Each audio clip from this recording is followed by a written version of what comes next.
Morning, children. It's Friday, October, is it the 13th? Let me see. No, we just missed, it's the 14th. October 14th. It's about 5 a.m., a little bit before. Could not sleep. I think around 3 a.m. I woke up. And, went on the internet browsing around, doing almost nothing important, and an hour into that, the namesake came into our bed and just cuddled with me, which is nice. Just completely wrapped his arms around me, and he just held on to me for dear life. You were completely asleep. You may have been asleep as you walked in. I kind of think you sleepwalk. There have been times when you were much younger where you sleepwalked into our room, I think. You did it for a while, where you would just be crying as you came into our room, and that was kind of disruptive. So what I would do is, when you were really little, I would ask you math questions. Like, hey, what's 2 plus 2? What's 1 plus 3, or something like that. Something that you would easily get, and you would never answer them. And be like, and like you would. Your mom eventually curbed you from. Sorry, that's the heater. I was about to turn the heater on. It's that noise. She eventually guided you away from coming into our room crying.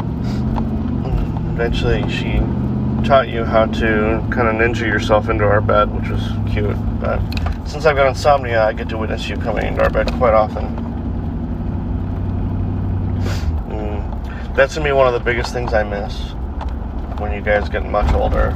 You guys stop coming to our bedroom and me cuddling with you guys. It reminds me so much of my childhood growing up. And I don't remember my sisters cuddling with me when I was really, really young. I couldn't safely assume it happened, having 3 older sisters and me being the only baby, the only boy. But I did cuddle with my mom a lot. Hey, so yesterday, let's see what happened yesterday. Yesterday, the spy got into some trouble at soccer practice. He wasn't on the same scrimmage team as one of his friends who just really dominates the game, and he slapped one of his friends in the stomach, or he punched him in the stomach. And your mom and I were like livid with you last night. It's a fun teaching moment. You went to bed early, which was like the absolute worst thing I guess we could do to you, because you made it very abundantly clear it was the worst thing we could do to you. So, and it reminds me when I was little, I think I was 7. I was exactly your age. Yeah. My mom and dad had just bought a camcorder, a recorder, a big video recorder. It recorded videos and stuff. First time being recorded. And my sisters decided to interview me about what I did earlier that day. Earlier that day, I was playing under-8 soccer. And I don't know, I didn't like the way this kid was looking at me, or I think we were losing. I mean, I was just really mad. And so I went up to the kid and I kicked him real hard in the legs. And he said, "Why'd you do that?" Poor kid. And then the coach immediately took me out of the game. He's like, "George, why did you..." He wasn't laughing, but he was like, why did you hit that kid? Why'd you kick him? And I said, "I don't know." So my mom and dad chastised me all the way home, probably thinking, oh my God, he's probably a serial killer, just kicking kids left and right. And I was really embarrassed once I realized what I had done. It was really embarrassing. So that night when my sisters interviewed me, they said, "Hey, you got into some trouble today, didn't you?" And I'm the kid that just kind of never got in trouble, so I was so embarrassed and mad at my sisters.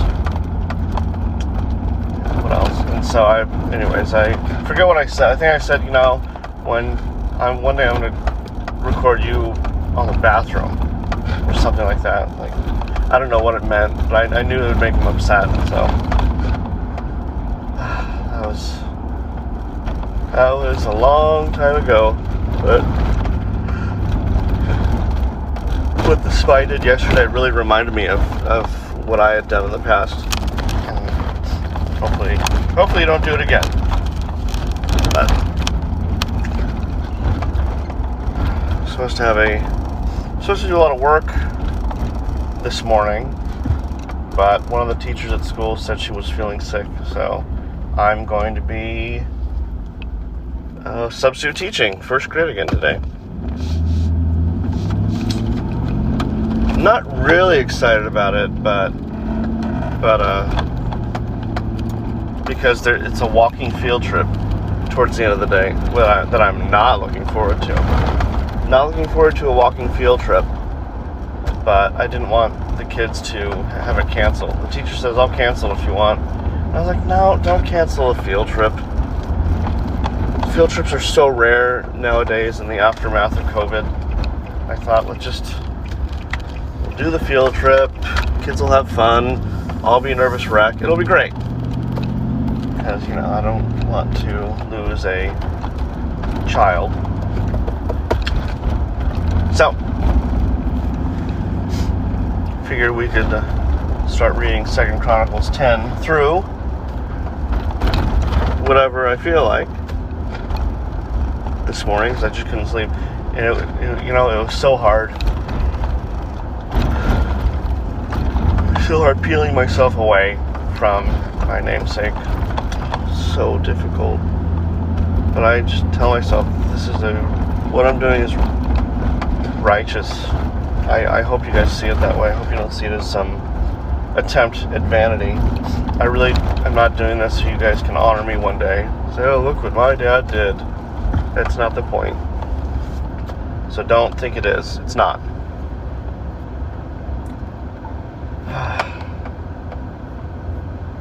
Now, I don't know what gas prices are going to be when you're my age, but right now they are $6.65 a gallon.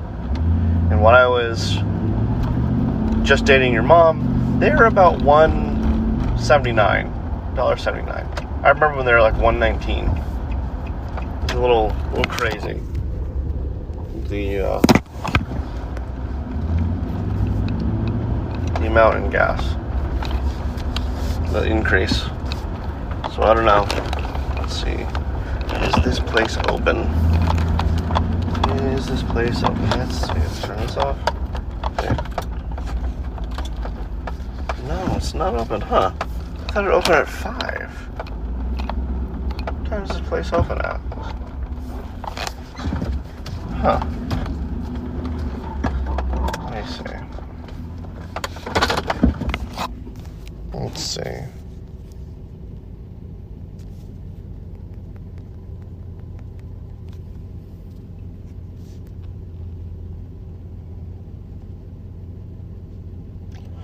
Oh wow, this one opens at 6. Yikes. Oh. Well, let's go somewhere else.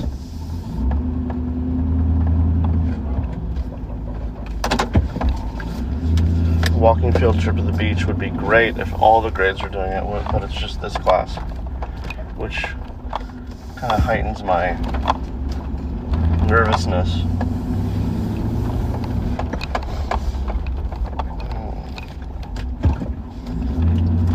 Second time I ever substitute taught, we had to do a big field trip, a walking field trip to this cultural center, which is about 1.5 mile walk. It was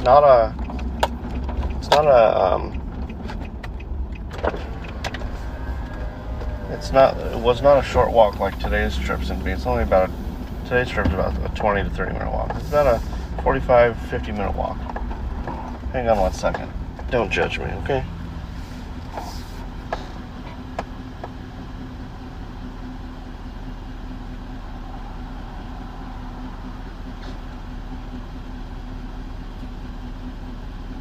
Just waiting for them to ask me what my order. Hey, can I help you?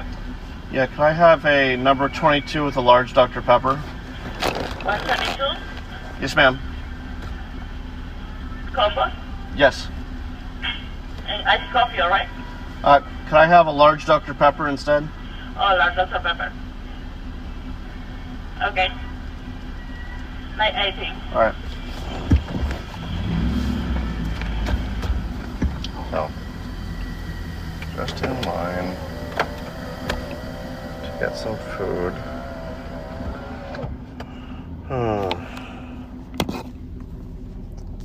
My brights aren't on.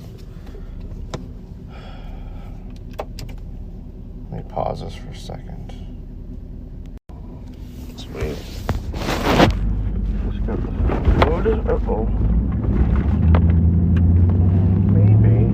Yeah, I'm wondering where to read. And the Navy base. So it just gave me I just had a weird feeling when I was at the Navy base previously. So I don't know. And I've never had that feeling before. I've never, kind of like someone was watching me, or I don't know what. I've recorded dozens of these there, and that feeling's never popped up. So maybe I'll go to the, that Dr. Pepper tastes awful.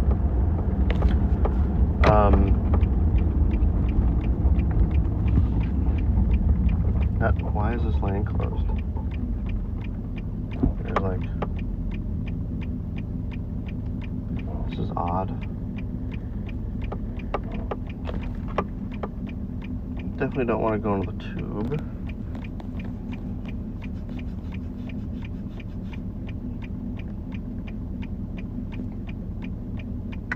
Dr. Pepper tastes like medicine. That's how bad the syrup to CO2 ratio is. It literally tastes like I'm drinking medicine. There we go.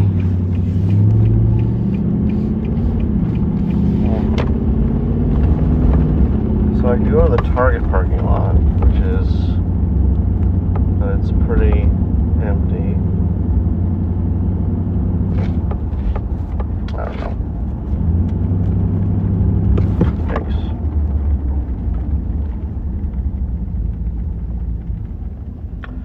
Maybe I'll do that. That's a lot. I think it's a lot safer than just an abandoned Navy base. I'm gonna pause to eat this stuff, and then we'll start with 2 Chronicles 10. All right. Okay.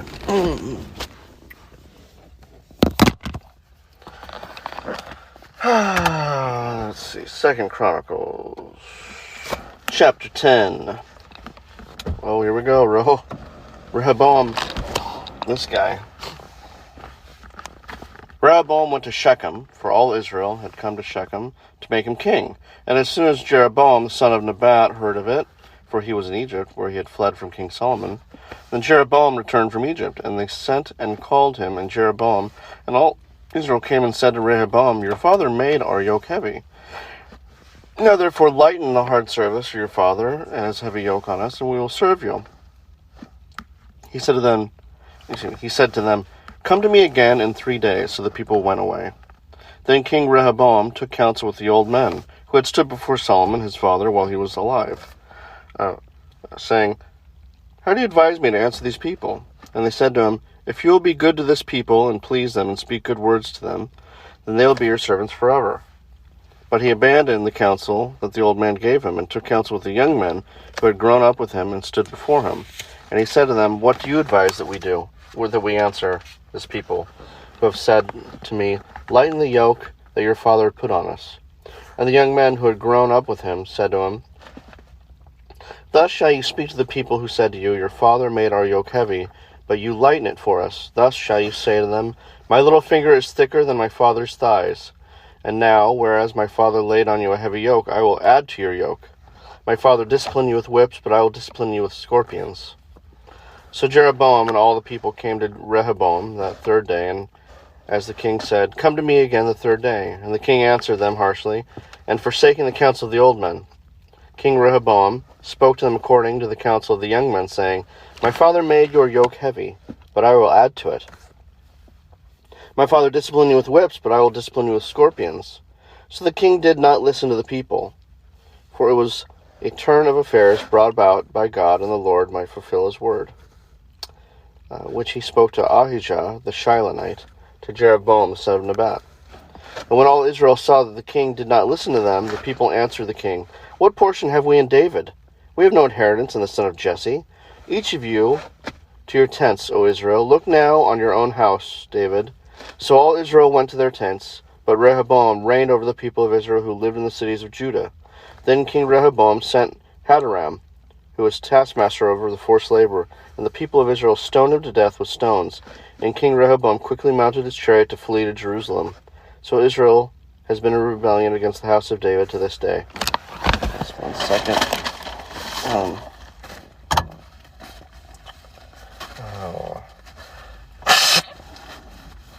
It's funny that the downfall of the unity between Israel and Judah was because a leader listened to yes men and his friends. And I'm sure it's no easy task following Solomon as your father, the wisest ruler of all, the most wealthy. I'm sure there are a lot of comparisons to Rehoboam, to Solomon. And I bet Rehoboam is just trying to make a name for himself, which is pride, and God hates pride. So I found, I've always loved this chapter because it shows you need to take, kids, you need wise counsel. And you need, not only just, you need to go to wise counsel, you need to actually listen to it and do it. Just going to wise counsel is the first step. You have to kind of complete it by carrying it out.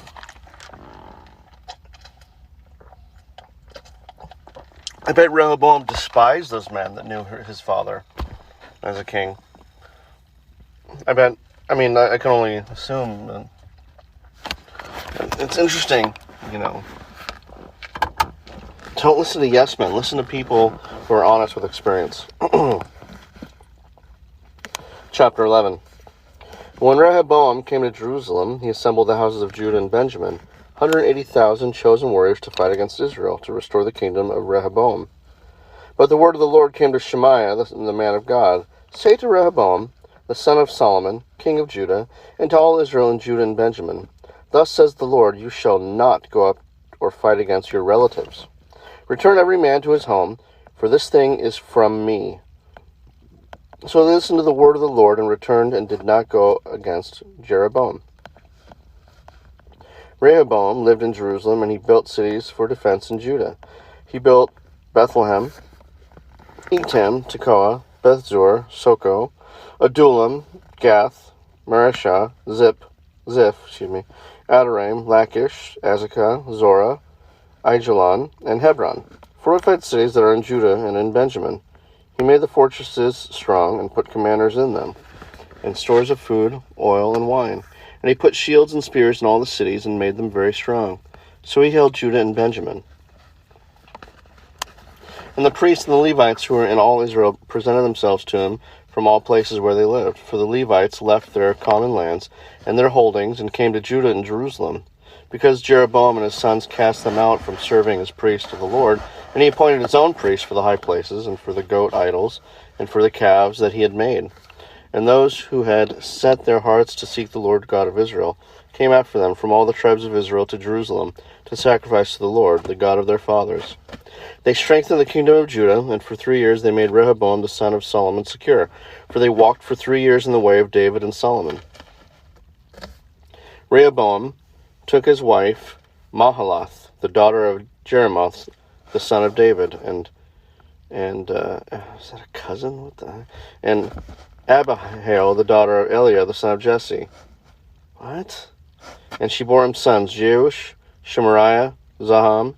After he took her, Maacah, the daughter of Absalom, who bore him Abijah, Attai, Ziza, and Shelemith. Rehoboam loved Maacah, the daughter of Absalom, and above Above all his wives and concubines, he took 18 wives, 60 concubines, and fathered 28 sons and 60 daughters.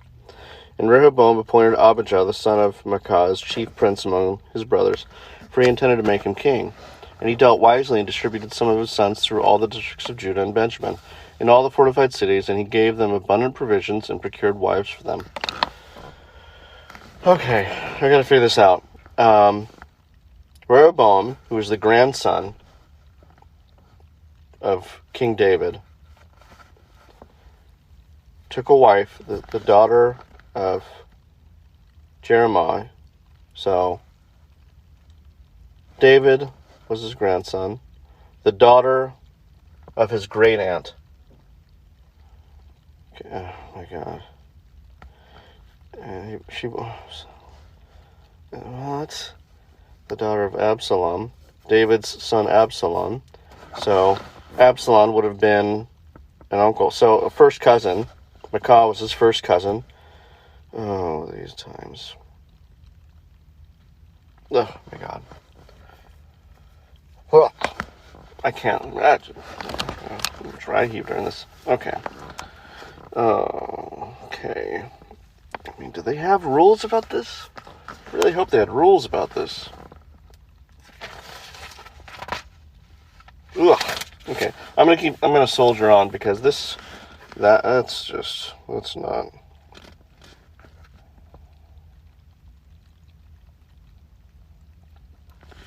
There's like no note in this MacArthur Study Bible. Like, hey, yeah, he.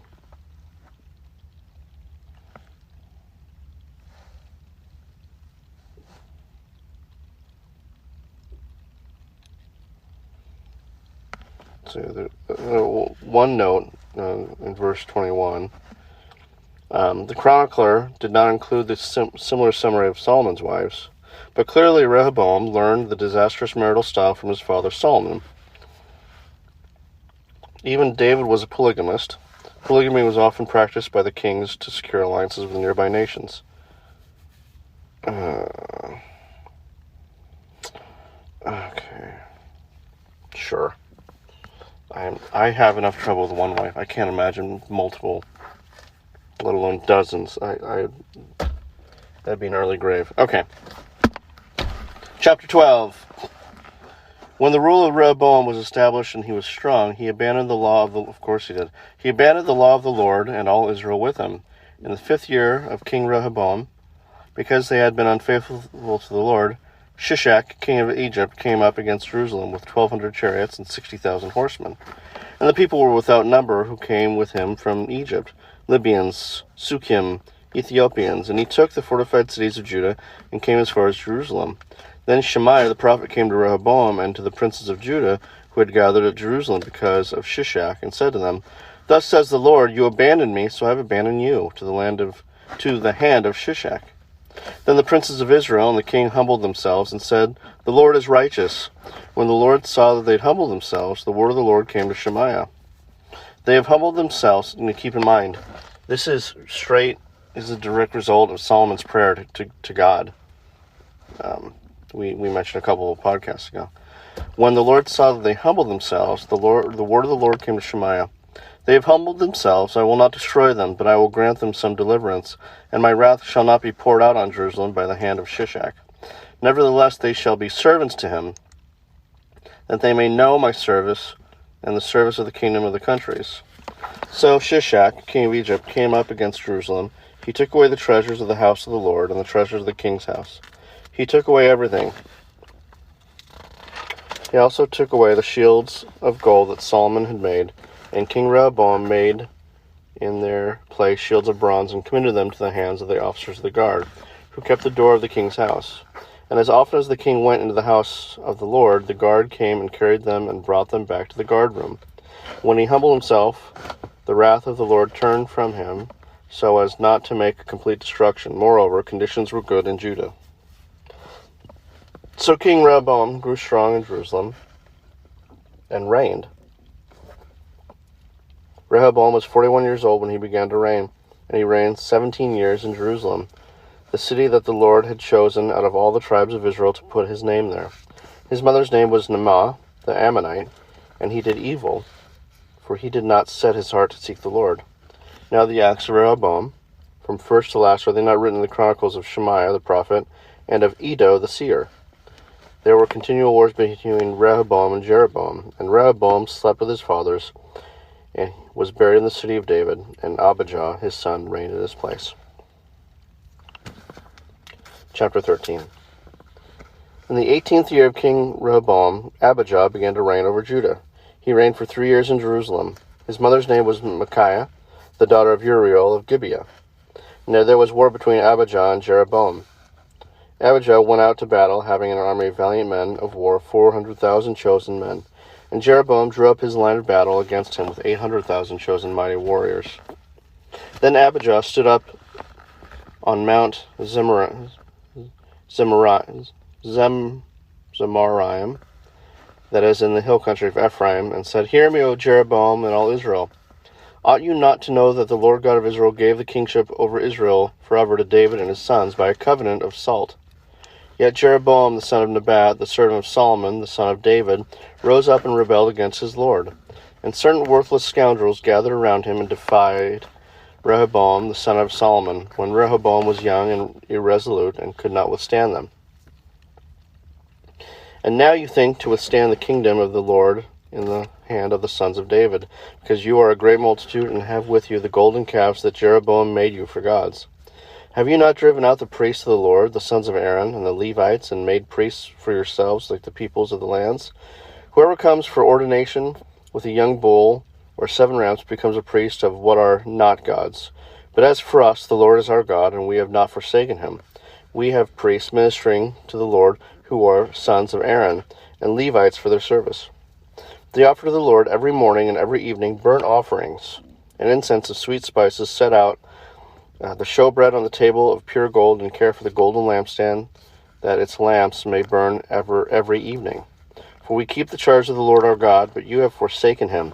Behold, God is with us at our head, and his priests with their battle trumpets to sound the call to battle against you. O sons of Israel, do not fight against the Lord, the God of your fathers, for you cannot succeed. Jeroboam had set an ambush around to come upon them from behind. Thus his troops were in front of Judah, and the ambush was behind them. And when Judah looked, behold, the battle was in front of and behind them, and they cried to the Lord, and the priests blew the trumpets.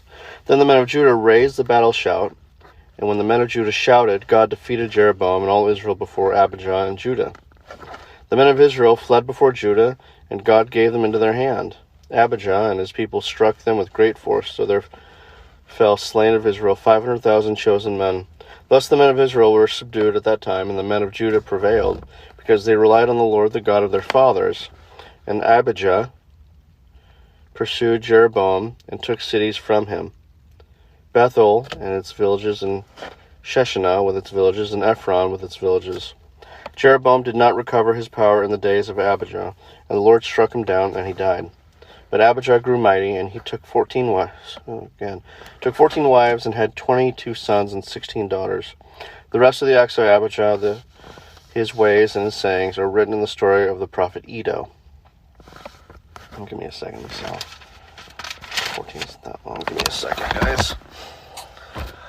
I figured I'm about a third of the way done with the Bible, based on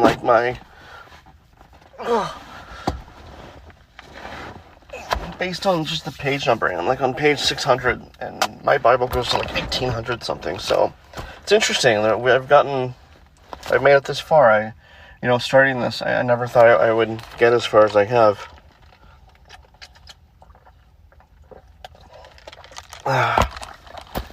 It's at the point in the morning where I'm feeling some exhaustion, and after lunch today, luckily I'm going to be walking to the beach, but if I was not, after lunch I would probably be almost falling asleep in class. So I'm glad that's not going to happen. I'm kind of glad we're going on this field trip now. Chapter 14. Abijah slept with his fathers, and they buried him in the city of David. And Asa, his son, reigned in his place. In his days the land had rest for 10 years. And Asa I'm going to say Asa. And Asa did what was good and right in the eyes of the Lord his God. He took away the foreign altars and the high places, and broke down the pillars, and cut down the Asherim, and commanded Judah to seek the Lord, the God of their fathers, and to keep the law and the commandment. He also took out all the cities of Judah, the high places and the incense altars, and the kingdom had rest under him. He built fortified cities in Judah, for the land had rest. He had no war in those years, for the Lord gave him peace. And he said to Judah, "Let us build these cities and surround them with walls and towers, gates and bars. The land is still ours, because we have sought the Lord our God. We have sought him, and he has given us peace on every side." So they built and prospered, and Asa had an army of 300,000 from Judah, armed with large shields and spears, and 280,000 men from Benjamin that carried shields and drew bows. All these were mighty men of valor. Zerah the Ethiopian came out against them with an army of 1,000,000 men and 300 chariots, and came as far as Mareshah. And Asa went out to meet him, and they drew up their lines of battle in the valley of Zephathah at Mareshah. And Asa cried to the Lord his God, "O Lord, there is none like you to help between the mighty and the weak. Help us, O Lord our God, for we rely on you, and in your name we have come against the multitude. O Lord, you are our God, let no man prevail against you." So the Lord defeated the Ethiopians before Asa and before Judah, and the Ethiopians fled. Asa and the people who were with him pursued them as far as Gerar, and the Ethiopians fell until none remained alive, for they were broken before the Lord and his army.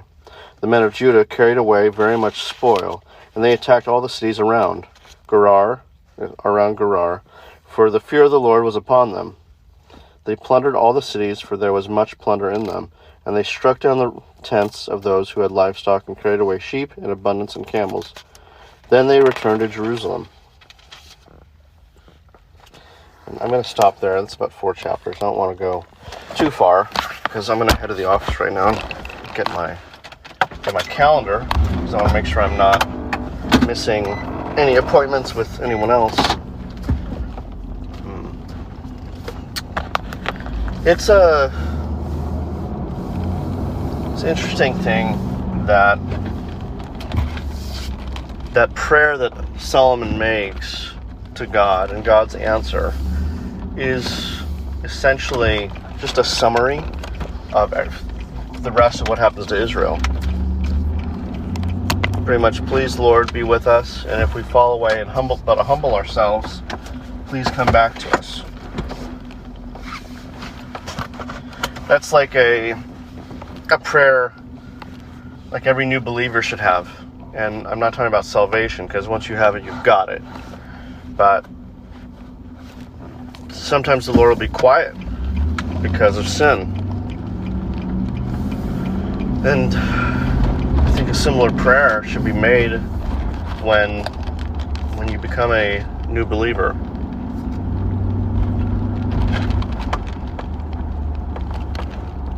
Tired. This is going to be a hard day, guys. It's going to be a really hard day. I don't know how I'm going to do it. Probably with a lot of caffeine. To get a lot of coffee in me. Make me jittery. One thing I hate about the beach, now that I'm on that topic, I really, really don't like sand. Or the water. Or the sun. Don't like the sun either. This should be an interesting day. I'm going to have sand everywhere. I probably should get shorts.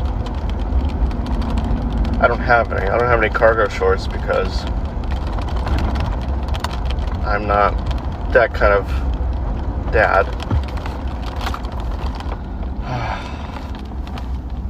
Maybe wear a hat. I don't know. I need a haircut. I know that. Tomorrow, I'm taking the older 3 to an anniversary party for my mom's older sister and her husband. They're celebrating 50 years together, which is nice. It's kind of hard. My parents would have celebrated 50 years together, I think like 5 or 6 years ago. They were married much earlier, so I don't I don't know how to feel. Let's see, they got married in 64, I think. 64 or 65. So, 2015. I mean, they would have been married 57 years, I think. I don't know. My math is terrible, but it would have been way over 50. I don't know. It's just hard. The 1 year anniversary of my father's passing is coming up, October 26th. Just a lot. It's a lot, guys.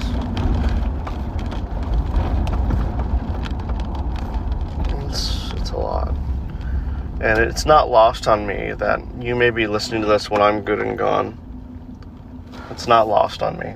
Maybe that's what has been motivating me to read more and more. And if you've noticed, I really am not writing descriptors in the podcast because I just don't have the time now. Like, I'm recording these so much, I just don't have the time to give a summary of what I'm doing or what I'm going over. So I'm sorry about that. I don't think I'm going to be having summaries for a long time. It takes me an hour alone just to upload one episode. So, sorry about that. I think it's more important to do this, like record it appropriately, than come up with a summary of what's going on.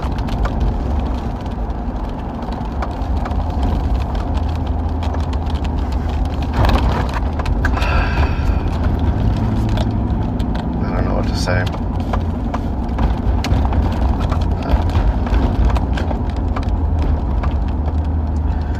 Did I mention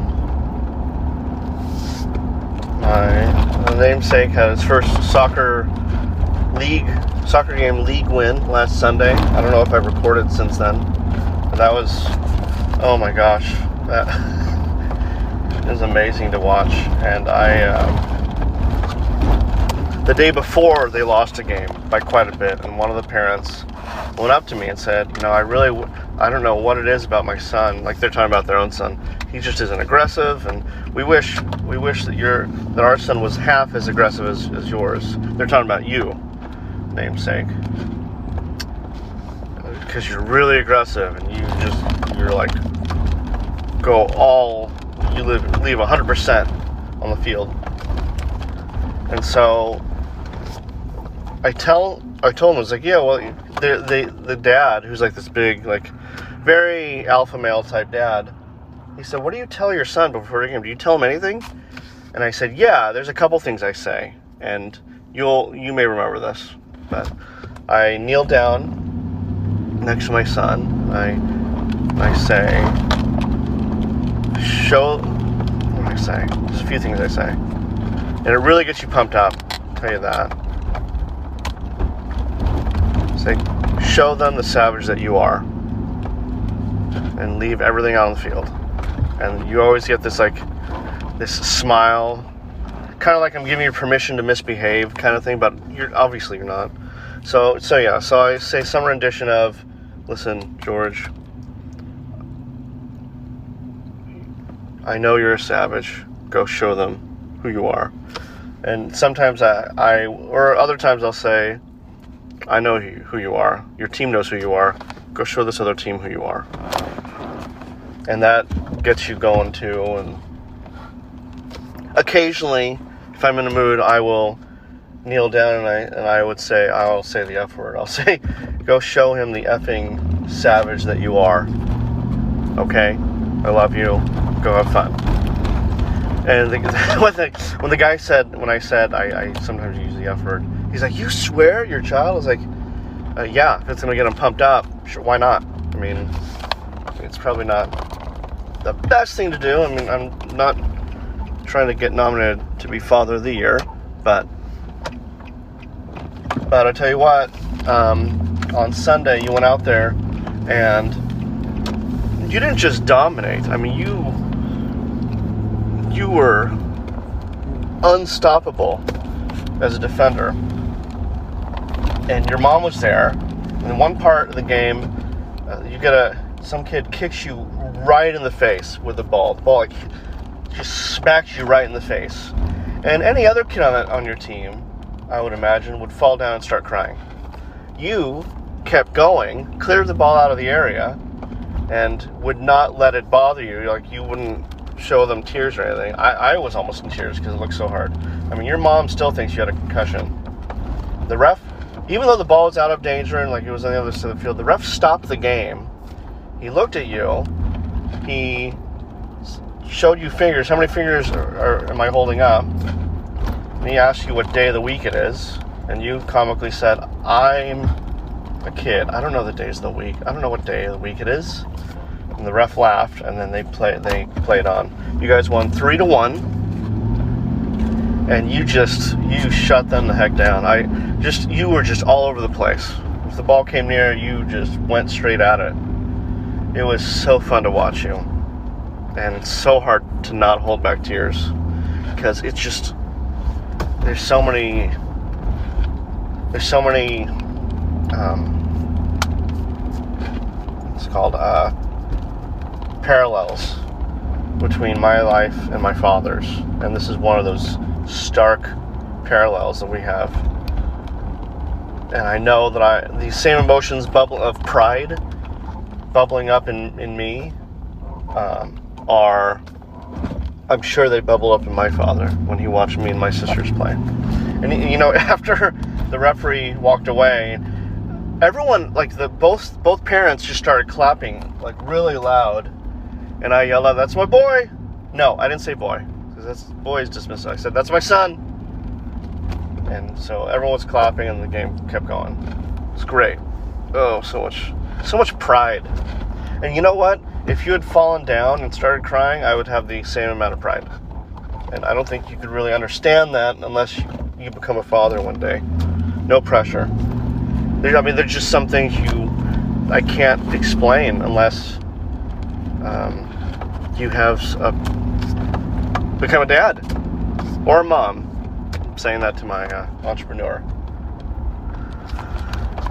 All right, I'm about to turn into my office. Get my calendar and my briefcase. I need my briefcase.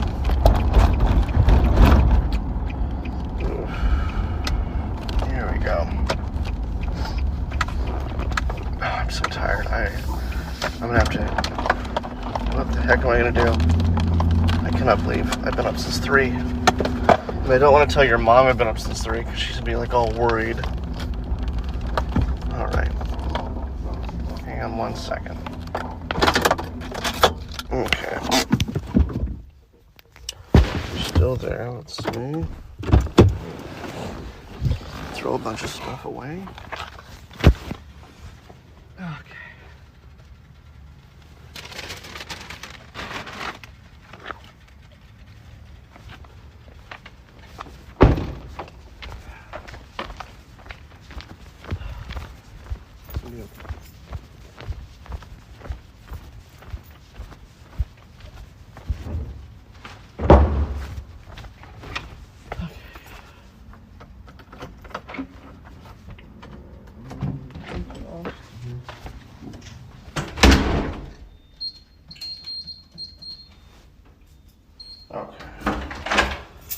Alarm off. Who am I dealing with today? Oh, Maria. I gotta cancel with her. There's no way I can meet with her today. No way. Wow, am I tired.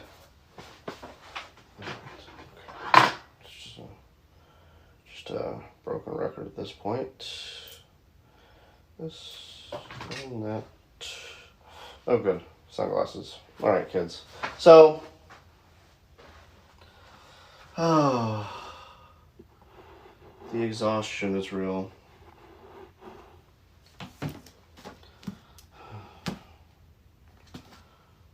Children, I love you so much, and I look forward to seeing you guys later. I miss you. And of course, I'm very proud of you. So, with that, I love you, and in everything you do it for the kingdom and the king. God bless. The Bible says he's a king of the Jews. He's a king of Israel. He's a king of righteousness. He's a king of the ages. He's a king of heaven. He's a king of glory. He's a king of kings, and he is the Lord of lords. Now that's my king. David said the heavens declare the glory of God, and the firmament showeth his handiwork. No means of measure can define his limitless love. No far-seeing telescope can bring into visibility the coastline of his shoulder supply. No barriers can hinder him from pouring out his blessing. Well, he's enduringly strong. He's entirely sincere. He's eternally steadfast. He's immortally graceful. He's imperially powerful. And he's impartially merciful. That's my king. He's God's son. He's a sinner's savior. He's the centerpiece of civilization. He stands alone in himself. He's august. He's unique. He's unparalleled. He's unprecedented. He's supreme. He's preeminent. Well, he's the loftiest idea in literature. He's the highest personality in philosophy. He's the supreme problem in high criticism. He's the fundamental doctrine of true theology. He's the cardinal necessity of spiritual religion. And that's my king. He's the miracle of the age. He's the superlative of everything good that you choose to call him. He's the only one able to supply all of our needs simultaneously. He supplies strength for the weak. He's available for the tempted and the tried. He sympathizes and he saves. He star guards and he guides. He heals the sick. He cleanses the lepers. He forgives sinners. He discharges debtors. And he delivers the captives. He defends the feeble. He blesses the young. He serves the unfortunate. He regards the aged. He rewards the diligent. And he beautifies the meek. Do you know him? Well, my king is a key of knowledge. He's a wellspring of wisdom. He's a doorway of deliverance. He's a pathway of peace. He's a roadway of righteousness. He's a highway of holiness. He's a gateway of glory. He's a master of the mighty. He's a captain of the conquerors. He's the head of the heroes. He's the leader of the legislators. He's the overseer of the overcomers. He's the governor of governors. He's the prince of princes.